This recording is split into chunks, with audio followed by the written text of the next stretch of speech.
So put your little hand in mine. There ain't no hill or mountain we can't climb. Babe, I got you, babe. I got you, babe. Fit out. Hey, it's a nice cold day out there today, isn't it? We're doing this bit? Yeah. What was the next line? I don't know the next line. Oh, we'll know it sooner or later. Hi, I'm Bobby, and that's Randy. And I'm Randy. Yep. And we sound particularly worse because I decided to change locations for our recording today. Mm-hmm. There's already one listener. And we keep peeking the mic, which is hilarious. The date is December 15th, 2018. Trump is still in office, and we just watched Groundhog Day for the second time. Second time in 2018?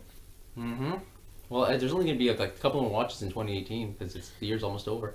Yep. But, so what was... Oops, I forgot to hit the timer, so let's keep doing this. Okay, please tell me you're recording. Oh, yeah, I've been recording the entire time. Okay. It's just that I'll have to tell us when it's like at 19 minutes instead because I forgot to kick in until... So what's your, so what was our impression this week? I like it! You like it? I still like this movie. It's like the second time I've watched it, second week in a row. I still like this movie. I still think it's charming. Let's talk about what we learned this week, which was Bill Murray's character arc is completely Rita-centric. Yep. We've learned that he goes from being a self-obsessed asshole to basically doing everything for Rita to doing everything to better himself in order to be better for Rita. Let's break that down a bit. First, he tries doing everything just for fun. Yes. You know, robs the bank, robs the armored car, joyrides. Because there's no consequences. Joyrides on the train tracks, murdering a cop. Which I'm actually, I don't agree with him on that. There's a cop car right behind them. He pulls off the train tracks. The train keeps going. It smashes that car. That cop's dead. We never hear anything from the train. That car didn't have enough time. And there's a point where you actually see the car pulling back away from them. You still see the lights in the thing, but they're not turn off the tracks, Randy. You didn't turn off the tracks. Yeah, but it's not hard for them to get off. It's not hard for them to get off the tracks. Next week, it doesn't matter because that day went into the ether anyway. I know, but I'm still telling you, the cop didn't die because that train never stopped. Okay. So then he does all that, has all the fun he wants, has sex with some random woman, including a woman who has no name. It was just... And it's her only appearance in the movie, so I'm wondering who that person is. There was Nancy, and the lady from the restaurant, and then there was a woman who was at the theater who we never see anywhere else in town. So, continue telling that. I'm going to pull up her name, because I forgot to pull up her character. Oh, I don't care about her name. Oh, no, I want to see who the actress is. She's credited as Phil's movie date. I just looked at it. Yep, I know. I want to see who the actress was. So then he decides, okay, I'm going to go out with Rita. And then the first thing he tries to do is be all manipulative and like try to find everything he can about Rita to try to like basically copy her and get her to like manipulate her into liking him. And then he gets like weirdly rapey and like keeps trying to like push her into as he gets more desperate into having sex with him that night. Yeah, and like and she keeps there's a montage of her slapping him and stuff. He Bill Cosby's her or Harvey Weinstein's her as we call it, and there's a baby it's cold outside sequence, then a montage of a few more. Wow, she doesn't even get credited on the IMDb page. Deserve it. And then... Yeah, but the Flat Tire Lady gets credited. Well, she had a line. Oh no, that one had a line too. Yeah. But anyway, but then we just realized that Rita rejecting him is what sends him into the depression. Oh wait, there she is. What's her name? Sandy Mashmeyer? Maschmeyer? Something Meyer? Okay, was she ever in anything else? I'll tell you. You shouldn't be doing this on the air anyway. We have to fill 20 minutes. Yeah, but I'm trying to tell a story. Let's see, she was in Groundhog's Day. Yep. She played the receptionist in 1985's Knight Rider. She played Laura on Missing Persons. That's a hell of a resume. Yeah, it's a really weird... Very sparse resume. Is she alive? Seemingly so, which is very morbid, but I don't know. She's an actress known for Groundhog Day, Knight Rider, and Missing Persons, 1993. Well, not exactly known for Groundhog's Day. People don't go, hey, remember that woman who was in that one scene? How about Ghoulies 3? Ghoulies Go to College, where she played a character simply called The Beauty. I did not know there was a Ghoulies 2, let alone 3. I didn't know there was a Ghoulies 1. Well, anyways, I digress. Back to Groundhog Day. On my point. So back to the movie. Nobody cares about your point. It's then why are we doing this podcast? The mic shuts off. It's like click. So, what we learned this week, what we found out this week was that what sent Phil into his depression where he keeps trying to kill himself is that Rita rejected him. So we see a montage of like him being slapped by Rita and her turning down his rather creepy and rapey advances. Yeah, he was really creepy. Yeah, it was a really couple of disturbing scenes there when he got all desperate. Like really desperate. Yeah. Like isn't this fun, Rita? It's like so fake, so like really energetic, and it's like, okay, you're creeping me out. You creeped out all the kids, man. Acting like a cult, like like an MLM trying to lure you into a cult. Anyway, wouldn't that be more like Ned Ryerson being more like a multi-level, whatever you call it, marketing guy? Ned Ryerson sold legitimate insurance, Randy. But isn't like life insurance insurance itself a pyramid scheme? Because who the hell is Phil going to give? Phil's got no kids. Who's going to give him his money to? Who knows? We don't even know. Actually, by the end, probably to Rita. Well, yeah, to Rita, but no, probably to charity at that point. Oh yeah, the homeless. Phil becomes very into the homeless, but we're getting ahead of ourselves. So Rita's rejection sends him into depression. He starts killing himself repeatedly, and then what happens? He gets like so depressed. It's like he bottoms out, and then he starts telling Rita about the time loop. Yeah, he strikes out, kills himself over and over again, and then he comes up and he goes, "I am a god."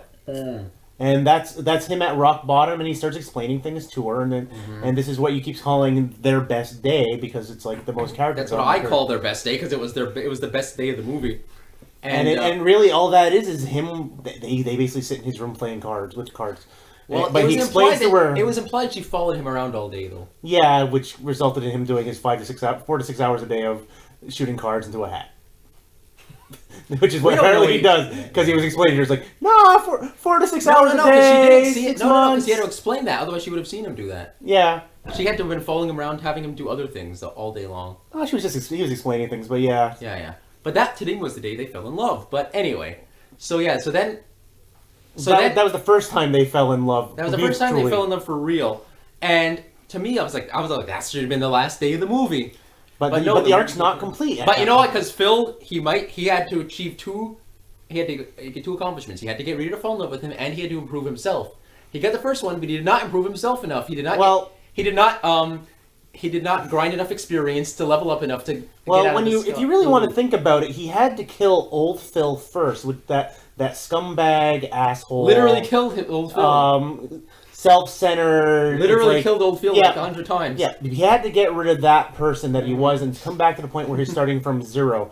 And then once he started at zero, it's like, okay, now that old Phil is no more, who is the Phil I want to be? And because it stopped being about, I'm doing this because I'm trying to get in her pants. He's just like, what can I do to be the better person? Because I don't like myself. I realize I don't like myself. So this time he goes out with Rita and he does not try to get in her pants. He just tries to be nice to her. Yeah, and it goes much better. And that's where he's honest with himself and he realizes, no, I love her. No, and she states. Oh, by the way, that's another thing I forgot to mention at the beginning. Is if you remember at the beginning, the first thing that happens when I think it was day 3, the first time that he realizes he's in a time loop, he asks Rita for advice. And then then all that stuff happens. He tries to be manipulative with Rita, tries to kill himself. Then he doesn't know what to do, so he asks Rita for advice again, the second time. No, the first time he asked advice, he asked Gus and Ralph, what would you do if you were living the same day over and over again? No, but remember in the diner earlier, he asked her? Don't worry, you'll see it next week. In the diner earlier, he asked Rita, too, for advice. But anyway... But she thinks it's crazy. Yeah, she just tells him to go to the hospital. Yeah, Rita was a bit dismissive that time, that round. Well, he was also a real jerk that day. The most Bill Murray-ish she could be in that movie. But in the day they fall in love, so yeah, now he asks her, so now he goes to her again, and they end up they just cut to the hotel room at the end of the day. They're throwing cards, and then they're like, she's like, oh, it's midnight, and you didn't disappear. He's like, I didn't say it disappeared at midnight. I said it loops at 6 a.m. And then she falls asleep, and he's like talking to her in her sleep, talking about how he loves her. And then I'm like, oh, this is a good end to the movie right here. Nope, he wakes up and says, nope, Bill Murray, you have not grinded your experience. You got to. It's not an ending. It's just simply, it's like, okay, it's like he comes to a realization. Does she say something about? There's no arc that ends it. Does she say something about improving yourself that time? No, but it's like that's when he. That's where he admitted to her that I don't like myself.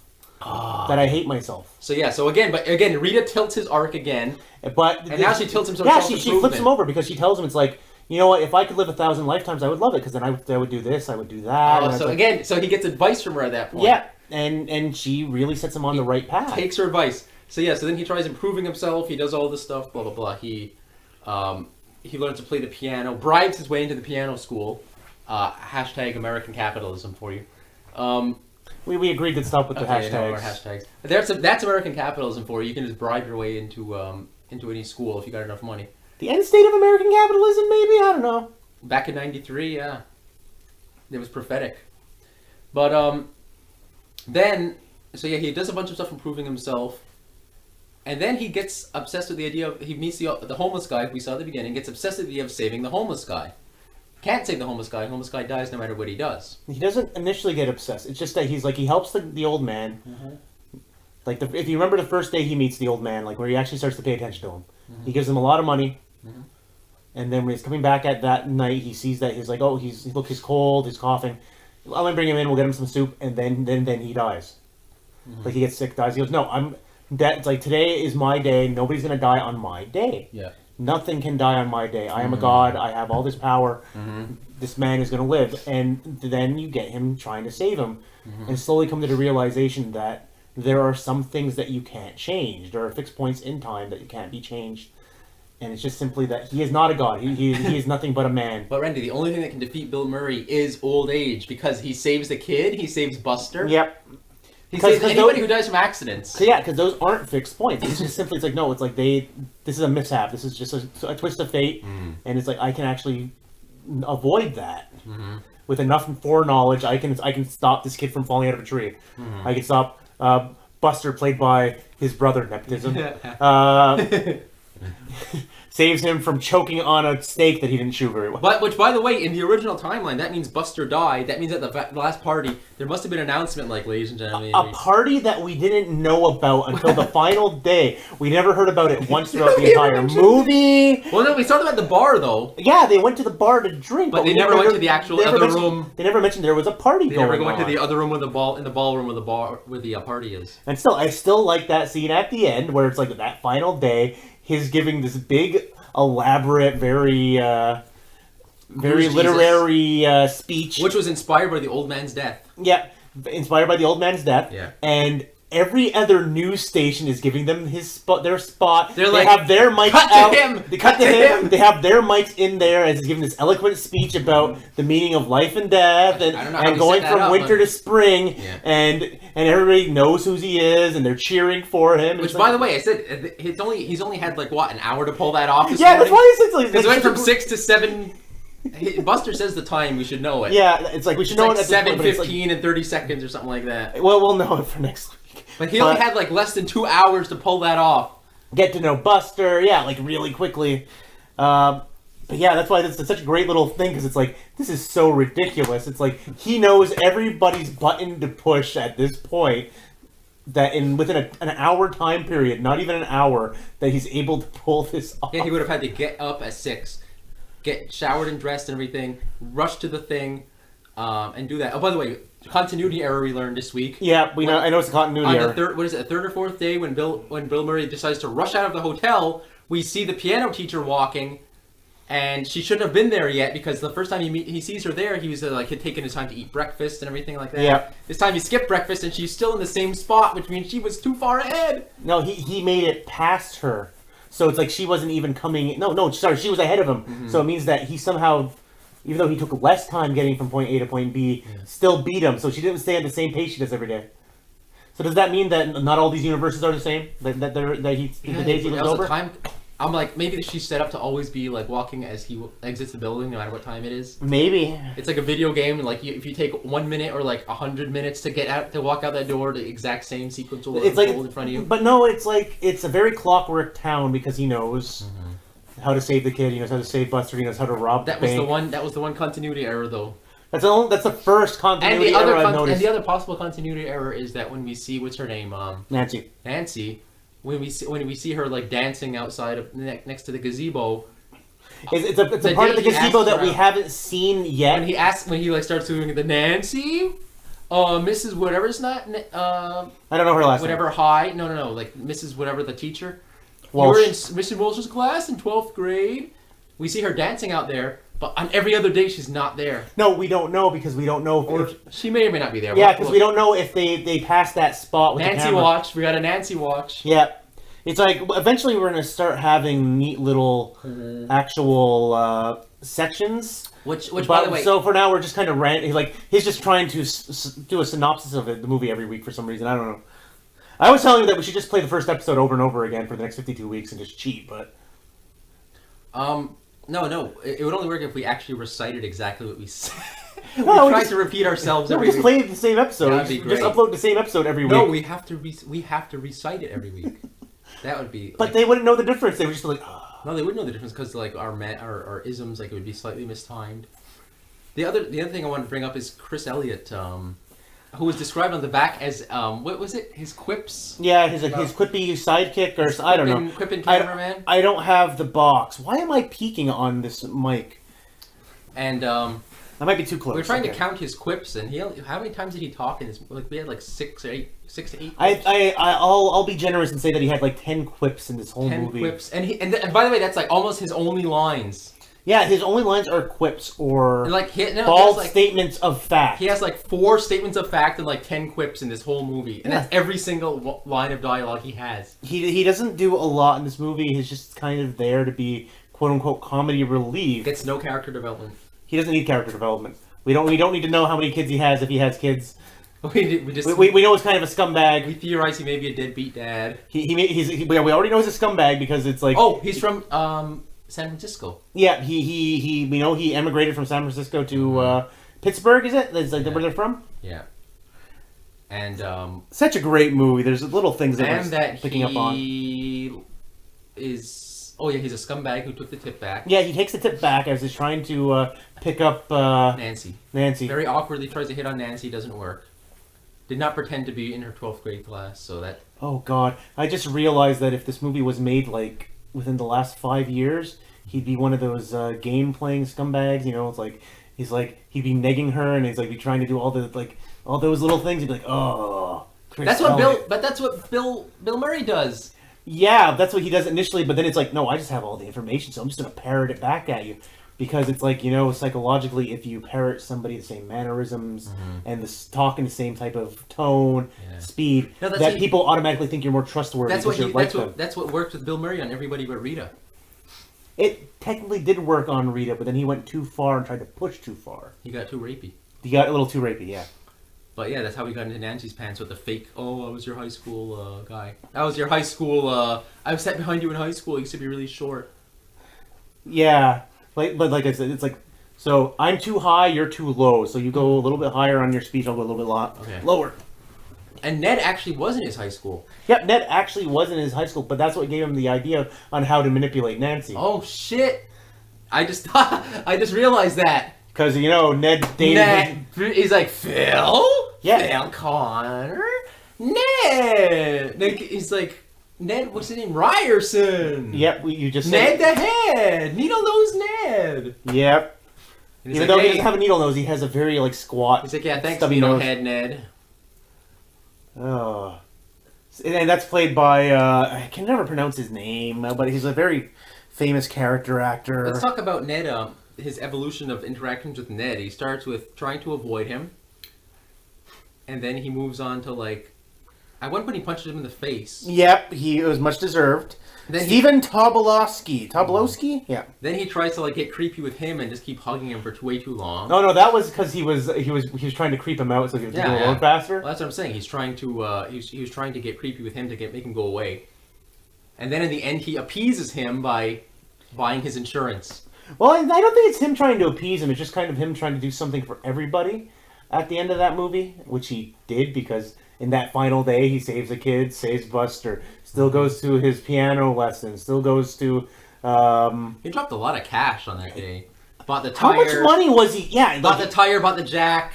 It's like, how much money was he walking around with from the beginning? Yeah, like, was ATMs a thing in 1993? Not as far as I can remember. Yeah, I don't think so. I would have only been... 8? No, I would have been about 9. So it's like, it's hard to remember. And with that, we're at about 20 minutes. Oh, okay. So now you got our ages. So, so we'll see you next week. Yeah, so we'll be back next week with another exciting episode of this unnamed Groundhog Day podcast. I got you, babe. Or something like that. No, Stuck. I don't know. Stuck is such a stupid name. The Slacker Chronicles. The Slacker Chronicles. Okay. No, not the Slacker Chronicles. But with that, we're done. I'm Randy. Bye. Here's Bobby, and goodbye.